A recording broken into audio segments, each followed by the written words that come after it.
मित्रांनो, हे पेशंट नांदेड येथून मुदखेड तालुका येथे आलेलं आहे. त्याला चालता येत नाही आणि बसू शकत नाही. लगेच झोपले. आल्यानंतर तुम्ही बघू शकता त्याची कंडिशन कशी आहे. आज आम्ही यांचं ट्रीटमेंट करणार आहे. बघा तुम्ही. कुठून आले आपण? नांदेड जिल्हा मुदखेड तालुका.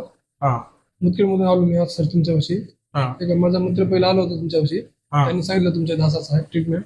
मला कंबरला गॅप आला सर 2 महिन्याखाली माझ्यापाशी. हा ते मग कंबरचा गॅप ठीक झाला. नंतर हे सर आज 5 दिवस झाले कंबर चालूच देत नव्हता सर. खूपच त्रास होता सर. तुम्ही आले होते, तुमचा एक व्हिडिओ आहे.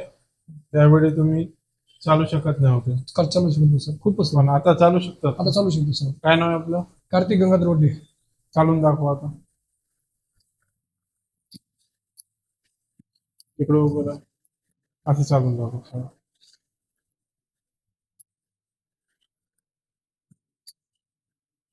किती तासमध्ये तुम्हाला हे गुण आले? अर्ध्या तासाने सर. अर्ध्या अर्ध्या एक तासाने. तासाने. आले होते त्यावेळीचा एक व्हिडिओ आहे आणि आता तुम्ही पाहू शकतात हे पेशंट स्वतःहून चाललंय. आले होते त्यावेळी ते रंगळून चालले होते, असे असे चालले होते. हा. तर आता आपले पहिलाच दिवस आहे. पहिला दिवस. हा, तुमच्या कमरामध्ये शीर दबलेली आहे, त्याच्यामुळे हे त्रास होऊ लागला. आपल्याला काय करायचे? आराम पाहिजे. बरोबर सर. हा, 2 आठवडे पूर्णपणे आराम करायचे आणि व्यायाम देतो ते व्यायाम करायचे. ठीक आहे अजून आपले काही सेशन आहे ते लावून जाते, काही काळजी करायची. Okay, thank you.